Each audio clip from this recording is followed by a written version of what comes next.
106.5 FM, también en YouTube, en nuestro canal Paneo Semanal y en el canal de Sol 106.5. Y síganos en nuestras redes sociales, Instagram, Facebook y Twitter, Paneo Semanal. Entonces, seguimos el paneo. Latinoamérica, Argentina, la situación política está caldeada. Por lo menos estamos de este lado del hemisferio. Sí, estamos llegando ya, estamos cerca ya. Sí. Ya vamos por Argentina. Entonces, ¿qué fue lo que dijo el presidente de Argentina? Bueno, que no va. No va. No va. No se va a presentar a la reelección el presidente Alberto Fernández. Eso cambia el panorama bastante, porque recordemos que Cristina Fernández, viuda Kirchner, se había salido de la carrera por la presidencia argentina porque tiene una condena judicial, que además la vicepresidenta, que no se habla con el presidente, o sea, están enemistados. Una cuestión, más drama de ahí no se puede. Los argentinos son dramáticos, hasta en eso. Así es. Entonces bueno, se plantea ahora un vacío de liderazgo. Hay un grupo que propugna porque ella entre a la carrera de nuevo. Ya se están identificando figuras. ¿Eso va a terminar ahí? Me parece que sí. Que una vez más por necesidad, porque ¿qué sucede? Exactamente. Sí. Y tiene muchos adeptos, Cristina. Pero era un caudillo del justicialismo. Pero Alberto Fernández fue señalado de dedo, eso fue sin primaria, sin nada. Fue ella. Ella lo señaló. Sí. Entonces lo que se está diciendo es que ahora que señale otro, o que vaya ella.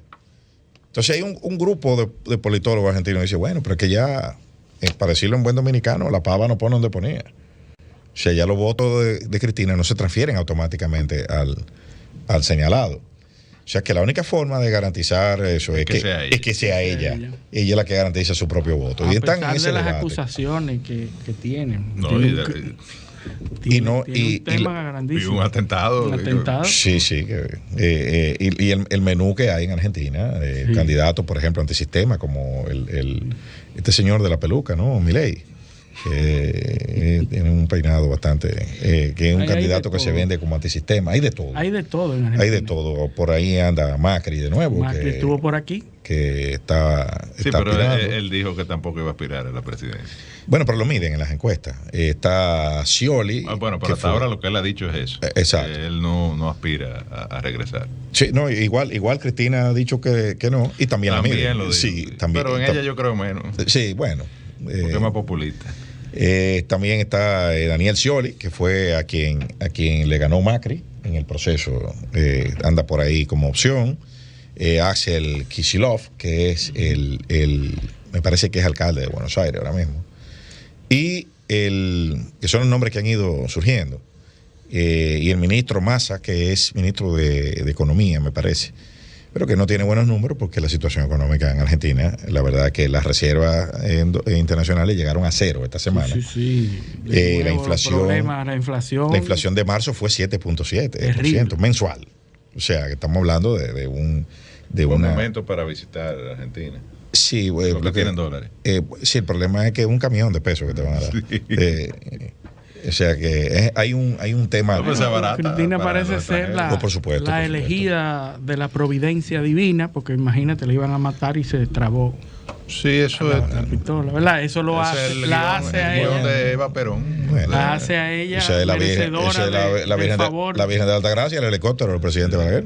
Sí, o sea que. Así que. Evita apelaba a esos elementos, digamos que nostálgicos y esotéricos.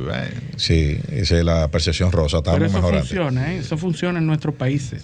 Claro que funciona. Bueno, pero para que tú veas que eso tiene que ver mucho con la naturaleza humana, porque Argentina es una sociedad de gente bastante educada, bastante instruida, pero sin embargo ese tipo de cosas funcionan. Sí. La naturaleza humana que tiende a recostarse en esas creencias. Así es, hay que ver. En países como los nuestros hay una gran tradición. Sí, bueno. Y los argentinos son latinos. Tú sabes que aquí hay gente que dice, yo no creo en brujería. Acuérdate que el Papa es argentino. O sea, por supuesto. Tú no dices lo que decían los narradores en el Mundial, que Dios es argentino porque el Papa es argentino. Claro. Sí. Entonces O sea, aquí hay gente... Aquí, por más culto, eso no tiene una explicación académica. Aquí hay gente que te dice... ¿verdad? Aquí hay gente que te dice que no cree en brujería, pero que el mal existe. El mal existe. Sí. O sea, no cree, pero existe.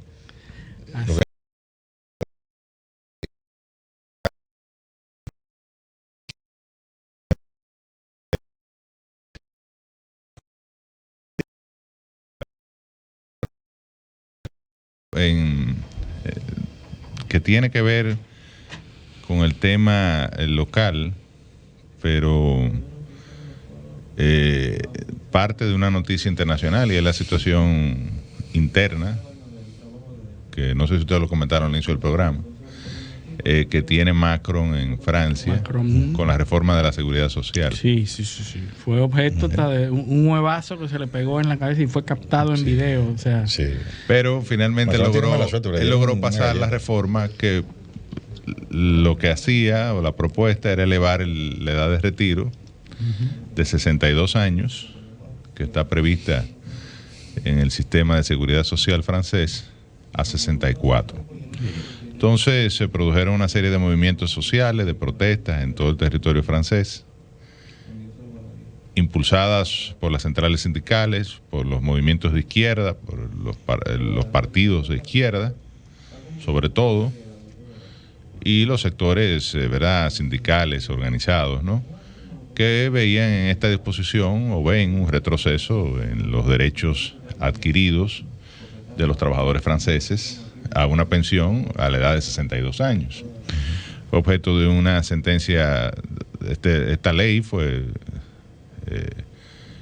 el proyecto de ley más bien, fue objeto de una acción ante el Consejo Constitucional francés, y el Consejo Constitucional francés declaró conforme a la Constitución francesa la posibilidad de modificar la ley que establece la edad de retiro, evidentemente siempre y cuando se cumplan los procedimientos establecidos tanto en el artículo 11 de la Constitución como en la ley que establece los procedimientos constitucionales, que sea una ley orgánica en este caso, igual que en el caso dominicano. En el caso dominicano hay un derecho a la seguridad social que incluye un derecho previsional, ¿no?, a un retiro digno.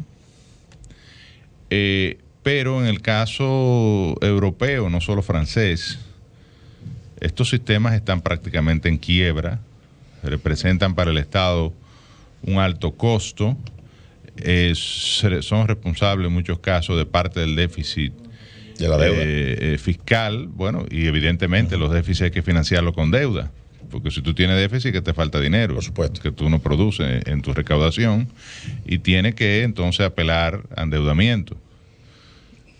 Y lo traigo al caso dominicano porque en el caso dominicano se ha planteado escenarios similares para resolver un tema que todavía no hemos vivido, porque no se han producido los primeros retiros a partir de la ley, porque para que un trabajador dominicano se retire tiene que aportar 360 cotizaciones, estamos hablando de 30 años, y la ley entró en vigencia en el año 2000, se inició en el año 2003-2004, es decir, que no es del 2001 la ley, y luego hubo un tiempo para implementar los diferentes componentes. Esta legislación todavía no ha cumplido los 30 años para tener los primeros pensionados, ¿no?, bajo el régimen ordinario. Pero lo que se calcula es que la tasa de retiro, es decir, estaría entre un 25, máximo un 30% del salario. Entonces, hay pendiente una reforma importante del sistema de seguridad social dominicano, entre ellos el componente de fondos de pensiones, que tiene que ver con el sistema que aplicó la República Dominicana, que fue el modelo chileno de capitalización individual, para garantizar una pensión más o menos digna. En el caso nuestro, pertenecemos a una comisión bicameral que se creó a partir de la aprobación de la ley 1320 para la revisión de esta ley, y al igual que en otros países de América Latina, incluido Chile, que precisamente digamos que el triunfo de Boric se debe a una crisis del sistema de pensiones en el marco de la pandemia y el tema de los reclamos que se iniciaron y que llevaron a 3 retiros en Chile de las pensiones, sobre porcentajes sobre los montos de pensiones acumulados. Y en Perú hay una discusión también que llevó incluso también por el mismo tema a aprobar un retiro, me parece que hubo en Perú. Pero en Europa, no solo en Francia, sino en España también hay una discusión muy seria. En Europa, como ustedes conocen, el bono demográfico ya no está, es decir, la gente dura más tiempo para tener hijos y la sociedad... La generación de relevo. Claro, digamos que la capa de edad donde se ubica la fuerza de trabajo, es decir, los jóvenes está decreciendo y los viejos están en aumento. Entonces, hay menos gente trabajando para mantener más gente en el retiro. Y evidentemente esto ha generado todo un proceso de crisis que ya yo apuntaba ahorita y que llevó al presidente Macron a tomar una decisión que no ha sido simpática, evidentemente, que ha generado rechazo de amplios sectores de la sociedad y que en sentido general nadie aprueba, pero algunos, los más conscientes, entienden que es necesario. Pero en sentido general la gente se opone. Entonces, en la República Dominicana estamos en un tema similar. Próximamente se va a rendir un informe de esa comisión que va a establecer una serie de planteamientos, entre ellos el incremento de los aportes, llevarlo a 15%, un poco parecido a lo que se produjo en México en el año 2020, me parece que fue, hace un par de años. Una iniciativa del presidente López Obrador para modificar la Ley de Seguridad Social con un incremento de aporte de los patronos. Evidentemente, eso debe hacerse de manera gradual, tiene un impacto en el costo laboral y de alguna manera habrá que generar una discusión con el sector patronal dominicano. Pero ya la reforma de la Ley de Seguridad Social o la adecuación de la Ley de Seguridad Social, no solo en el aspecto de pensiones, sino también en el aspecto de salud y de riesgos laborales, es un tema que hay que abordarlo con seriedad. Hay un mandato, como decía, de la Ley 1320 y esto evidentemente estaría también atado a una reforma de la legislación laboral dominicana que el gobierno ha dicho que está trabajando. Lo que pasa es que ya estamos metiéndonos en un escenario, digamos, preelectoral. Y estas son legislaciones que son difíciles de abordar. Consenso. Es como el caso de la reforma... uno de los 4 pactos, claro, la Estrategia Nacional de Desarrollo. Claro. Es como el caso de la reforma fiscal, que es uno de los pactos, el pacto fiscal. También. Ningún gobierno ha aprovechado, digamos, que el bono de capital político que se da en el primer año, o en los primeros 3 meses, los famosos 100 días, y digamos que el primer año, porque algunos todavía están apelando a ese bono. Sí, claro. Argumentando que recibieron, heredando. No se dan cuenta que ya tienen 3 años en el poder. Que hay tiempo suficiente para empezar a ver los frutos de la política que se implemente en cada campo o alguna señal de que tú vas a hacer algo pública. Claro, no, pero venga acá. Si usted tiene 3 años, por ejemplo, en el sector salud, no puede ser que las cosas estén peor que antes. Se supone que usted introdujo mejoras. Si de eso se trata. Y esas mejoras tienen que ir dando resultados positivos, no negativos. Sobre todo porque la señaló. Entonces, si da resultado, claro, pero si da resultado negativo, entonces usted tiene que revisarse, cambiar el rumbo o reconocer que se equivocó. Y que usted publicó que usted hizo mejora. Entonces, yo no quiero ir a un caso específico porque no se trata de eso y yo sé que nadie quiere que se produzcan situaciones de ese política tipo. De una tragedia. Claro, y que nadie quiere. O sea, el primero que no le interesa eso es al gobierno. Ahora, lo cierto es que hay temas que hay que abordar y que ya no aguantan más dilación. Porque lo que se está criticando es la respuesta. Y uno de ellos es el tema de la seguridad social, que debe ser abordado, y la reforma laboral en sentido general. Que es un problema que está sucediendo en muchos países por el tema del relevo, ¿verdad? Del relevo generacional. El tema de Francia, que sube de 62 a 64, es muy común. Casi todos los países de Europa tienen 65, 64, 67, la mayoría de los países, salvo Canadá, por ejemplo, que tiene 60, pero planificado a 70, o sea, hay un escalonamiento en la edad de la pensión. Casi todos los países están encima de 65. Creo que también Noruega tiene 62 con escalonamiento hasta 75. Es decir, la mayoría de los países ya están en un promedio de 65 años la edad para la jubilación.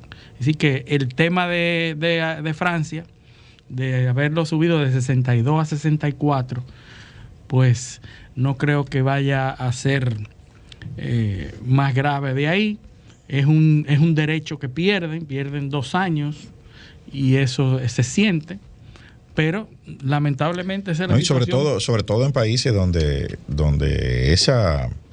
el tema de la seguridad social es un componente que fundamental. Forma parte fundamental del nivel de vida de esos países. O sea, eso es algo que para un francés, un español, son ciudadanos de la Unión Europea, eso es algo que importantísimo. Son varias generaciones ya que han vivido en estados donde se garantiza eso como derecho básico, y que no es tanto el caso de nosotros, porque con lo que decía José hace unos minutos, aquí todavía no hemos empezado a pagar pensiones.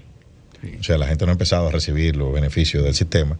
Entonces, por lo tanto, no lo tienen, todavía eso no está tan fijado. A pesar de que hay activos políticos que están sacando mucho provecho de eso, ¿verdad? Hay legisladores que tienen eso como tema fundamental. Sí, claro, muchos de ellos son unos cuantos, pero hay, digamos que, un profundo criterio populista en muchos de los planteamientos que hacen, cosa de la que yo como político siempre he querido cuidarme, porque yo soy de los que cree que el populismo pasa factura. En gran medida le está pasando a este gobierno. Estamos viendo los planteamientos de campaña simpáticos que no tienen un trasfondo de sustentación, ¿verdad? De que son convenientes o que se pueden aplicar en la realidad, o que parten de criterios reales y de problemas reales. A la hora que tú llegas al gobierno y te toca entonces aplicar y administrar y haces lo contrario, sigues haciendo lo mismo porque era lo que convenía, entonces viene la factura, sobre todo ahora, claro, porque antes tú decías algo, lo imprimía un periódico o se emitía en una emisora de radio, y para verificar lo que tú dijiste había que ir a una hemeroteca y qué sé yo, ahora está en la mano de todo el mundo con un teléfono celular. No, y que además de eso, José y Luis, hemos dicho antes aquí que a usted en política lo pueden entrenar para elaborar un discurso para atacar al contrario, un discurso para fijar su posición, pero para desmontar una cosa que usted mismo ya dijo, o sea, atacarse usted mismo o desdecirse usted mismo. Tú lo ves, muchas de las cosas, de los problemas que surgen, claro. Lo primero que le ponen a los funcionarios es un Twitter de lo que decía cuando estaba en oposición. Hay un tuit para cada ocasión. Hay un tuit para cada ocasión. Sí, claro. Entonces una cosa con violín y otra con guitarra. Pero evidentemente que el tema de la seguridad social que yo mencionaba ahorita ya merece un abordaje integral, y desde el punto de vista del modelo tripartito, es decir, ahí tendrán que participar trabajadores, empresarios o empleadores y gobierno. Y yo creo que con esta propuesta que el Congreso está elaborando, va a haber un buen punto de inicio para una discusión seria sobre la sostenibilidad de las pensiones en la República Dominicana, porque no es justo que un trabajador luego de 30 años se pensione con el 25% del salario. Eso lo ideal es llevarlo, lo ideal sería alrededor de un 60%, que es la media. Mejorarlo lo más que se pueda en el marco de una reforma que sea sostenible y realista. Así que... bueno, vamos a tener que sacar de abajo como sociedad y dialogar. No, y discutir mucho ese tema. Tú sabes, y no solo ese tema, porque las tareas que hay pendientes sobre esa el pacto fiscal también, que si, o sea, esta administración desaprovechó una oportunidad de oro cuando llegó, con todo el apoyo que tenía, por un error por cómo quisieron introducir el tema. Yo creo que ahí fue que tuvo el problema, porque la gente se dio cuenta en el proyecto de presupuesto que habían una serie de cargas. Pero digamos, eso no es una reforma fiscal, eran, claro que digamos no. que lo que se ha hecho siempre, los famosos parches fiscales. Uh-huh. Digamos que también, porque, hombre, no podemos ser... La crisis. Exacto, este gobierno llegó en medio de una crisis sanitaria, pero yo creo que superado esto, la crisis sanitaria, que ya en el 2021 de alguna manera, sobre todo a partir de mediados de 2021 y 2022, de hecho, se empezó a crecer de nuevo económicamente, se fueron, digamos que regularizando los impactos de las consecuencias del impacto de la pandemia. Es una discusión que se pudo haber tenido en su momento. Ya uno ve difícil que el gobierno se enfrasque, a pesar de que los organismos internacionales, ustedes vieron el reporte del Bank of America, de la Unidad de Inteligencia Económica del BOFA, donde menciona que la economía dominicana se va a ralentizar, es decir, que el crecimiento que se había previsto... Ya lo vimos en el primer trimestre. Lo vimos en el primer trimestre, se estima un crecimiento que inicialmente el Banco Central había planteado en 4.5%, más o menos. Ya BOFA está hablando de 3%. Un déficit fiscal que deberá financiar los impactos de esa ralentización económica, que posiblemente termine alrededor de un 6%. Entonces son señales importante, que impactarán y están impactando ya muy negativamente la situación económica de los dominicanos. Un banco central que se ha visto obligado por la crisis inflacionaria que se ha dado en el mundo y que impacta a la República Dominicana, a tomar medidas contracíclicas de incremento de la tasa de interés, que le están dando durísimo a la clase media dominicana. Y a pesar de eso, parecen estas medidas que no son tan eficaces. O sea, la percepción generalizada, y lo vimos, lo hemos visto en las distintas encuestas que se han publicado recientemente, y además lo vemos en los supermercados cada vez que vamos a comprar algo, es que la inflación es galopante, o sea, que no se detiene, y que va increciendo, y evidentemente afectando la situación económica de los dominicanos e impactando el otro problema que la gente identifica que le afecta más, que es la seguridad. Porque en la medida en que la gente... Condición socioeconómica se deteriora. Se deteriora su condición socioeconómica, las opciones de supervivencia en los segmentos, sobre todo más vulnerables de la sociedad dominicana, las opciones van cerrándose y desapareciendo, la falta de oportunidades y demás, pues evidentemente eso tiene un impacto en el incremento de la delincuencia y el descontento. Entonces, ese es el gran reto de este gobierno, y es lo que, digamos, que la oposición política ha venido señalando y planteando, que no ha habido medidas eficaces para resolver esos problemas. Y además que... O abordar de manera eficiente, con resultados, esos problemas. Esa ralentización... Ahora, bueno, precisamente, escúchame que te interrumpa, sí. Ahora precisamente el gobierno del presidente Abinader acaba de anunciar un cuarto programa. En este caso, claro, el programa de acercar el productor al consumidor. Para un cuarto programa gubernamental social, para tratar de paliar el tema del campo al colmado. Sí, sí. Dicho sea de paso, el colmado es hoy en día el establecimiento comercial de detalle, sobre todo de productos de alimentos, donde le cuesta más caro comprar a la población. Uh-huh. Pero donde compra la mayoría. La gente, sí, uh-huh, pero la mayoría compra porque no tiene dinero. Exacto. Es decir, porque también el colmado es un ente de crédito, la famosa macota. Uh-huh. Decía una doña en YouTube, ante la pregunta del reportero sobre el incidente del robo al colmado de su barrio, que le parecía, que ella decía que concho, que qué pena que no se llevaron la mascota. Que a los tigres que por favor la próxima vez que roben, que se lleven la mascota. Se concentren en el cuaderno.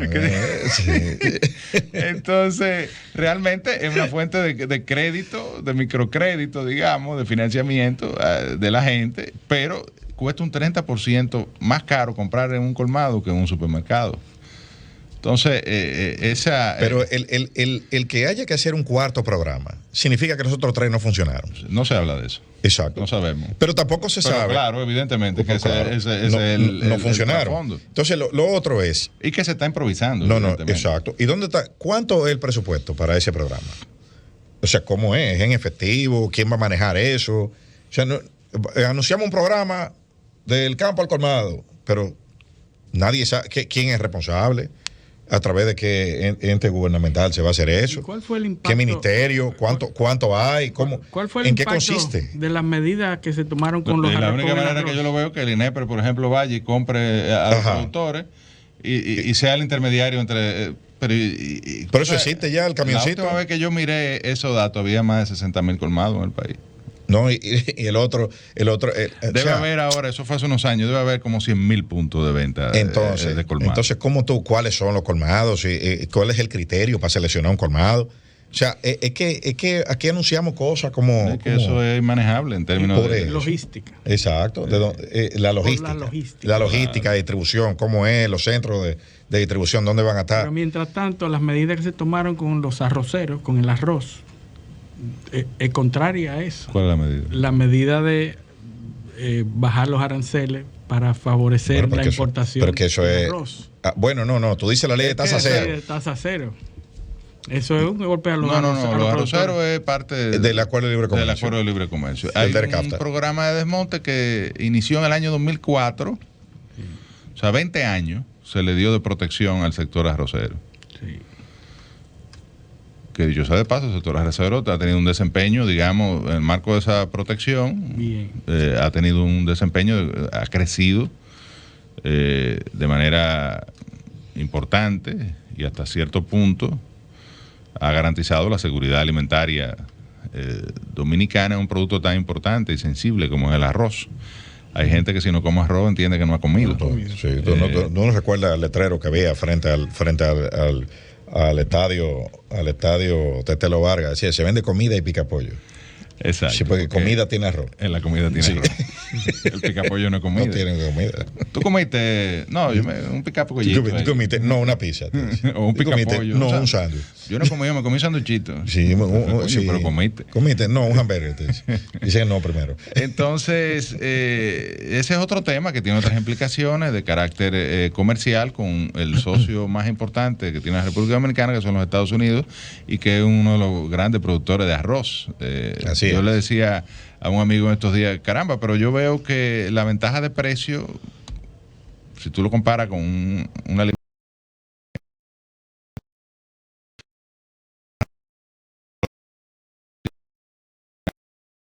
que se exporta y en el mercado interno implementan una serie de políticas, incluso el déficit de arroz que tenga Estados Unidos que se importa más caro, igual que el azúcar, a través de cuotas de importación, a los fines de proteger el mercado interno y darle rentabilidad a sus productores. Son los programas famosos de subsidio que establecen los norteamericanos y tienen grandes extensiones de terreno, sobre todo en la zona sur, en Mississippi y demás, donde incluso este es un producto que requiere mucha agua. El agua abunda. Bueno, pues tenemos que irnos a una pausa para seguir tocando este y otros temas de interés local. Vámonos a la pausa. Esto es Paneo Semanal, no le cambien.